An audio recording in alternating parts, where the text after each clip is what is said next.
नमस्कार. मी कांगणे सर धमधम नारायण या यूट्यूब चॅनलमध्ये सर्वांचे हार्दिक अभिनंदन.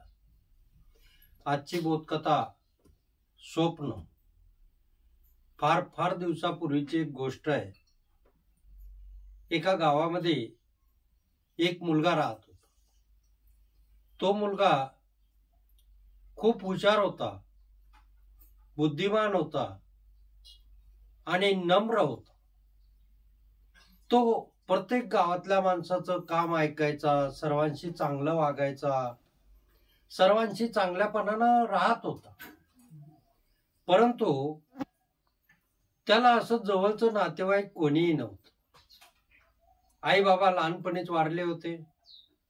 आई बाबा वारल्यामुळे तो नात्यागोत्यांना पोरका झालेला.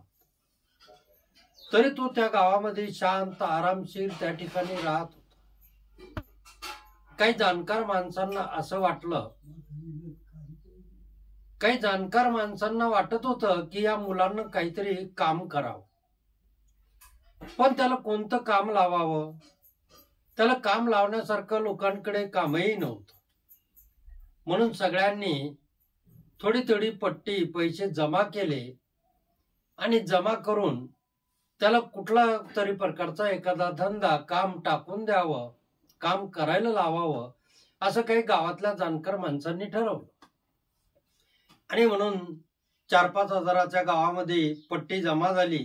सर्वांनी थोडी थोडी मदत केली आणि एका माणसानं त्यांना सांगितलं, त्या मुलाला सूचना केली की बाबा जा, शेरगावी जा, तिथून काही भांडे खरेदी कर आणि शेजारच्या गावामध्ये नेऊन विक. तो मुलगा त्या माणसाचं ऐकून तयारही झाला. ठरल्याप्रमाणे दुसऱ्या दिवशी तो शेराच्या गावी गेला. शेरातून त्यानं अनेक प्रकारचे भांडे खरेदी करायला सुरुवात केली. काचेचे कप, काचेचे गिलास, काचेचे मगा, काचेचे सोचे पात्र, काचेच्या वेगवेगळ्या वस्तू त्यानं त्या 5,000 मध्ये खरेदी केल्या आणि एका टोपलीमध्ये ठेवून तो निघालेला आहे. तो वापस आपल्या गावी आला. रात्रभर त्या दिवशी संध्याकाळी त्याला रात्रभर झोपच लागली नाही. तो स्वप्न पाहत होता. तो मुलगा फार स्वप्न बघायचा, स्वप्नाळू होता. त्या मुलाला असं वाटत होतं की हे भांडे नेऊन आपण विकणार आहोत, विकल्यानंतर खूप नफा होईल, नफा झाल्यानंतर आपण श्रीमंत होऊ. यानं त्या स्वप्नामध्ये तो रात्रभर झोपलाच. सकाळी लवकर उठला, आंघोळ वगैरे केली, आटोपलं सगळं आणि तो मुलगा त्या ठिकाणाहून दुसऱ्या दिवशी सकाळीच एक गावापासून दूर गाव असलेल्या गावी नेऊन ते भांडे विकायचं त्यानं ठरवलं. पण जायचं पायी पायी होतं. माळाचं वाट होती, डोंगराची वाट होती.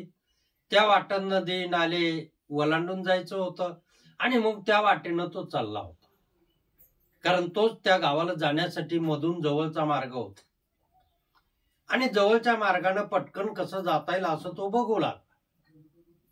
पण जाता जाता त्याला दुपारची वेळ मधीच झाली. खूप ऊन तापायला लागला आणि त्याला असं वाटलं की या झाडाखाली थोडा वेळ बसावं.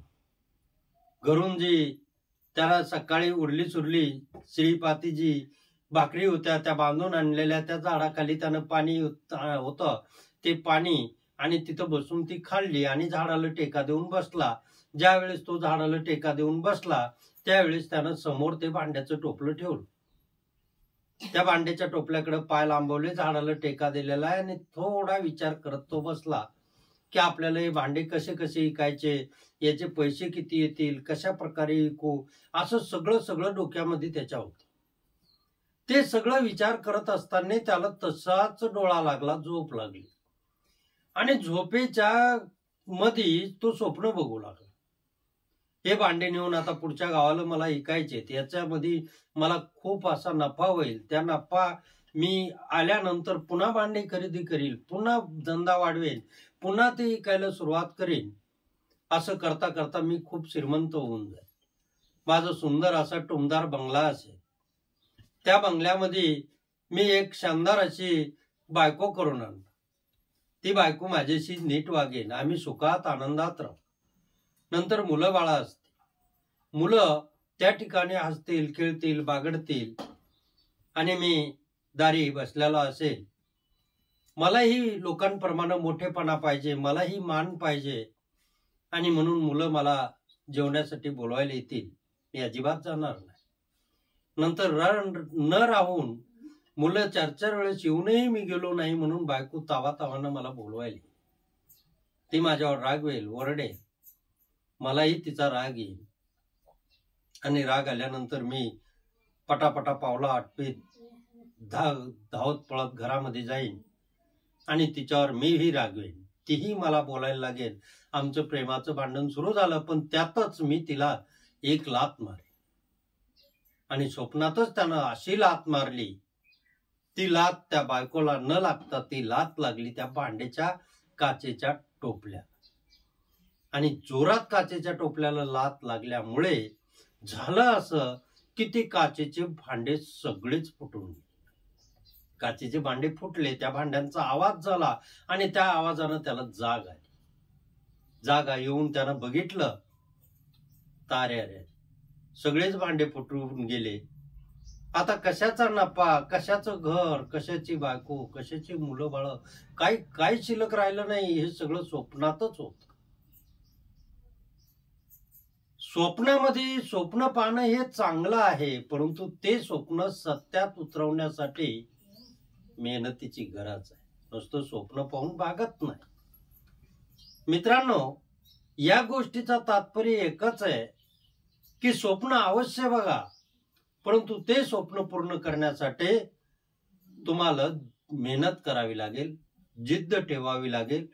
नुसतं स्वप्न पाहिल्यानं आपलं काम पूर्ण होत नसतं.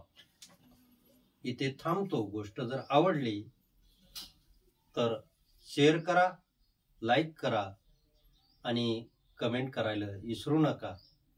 जय हिंद, जय महाराष्ट्र, जय शिवराय.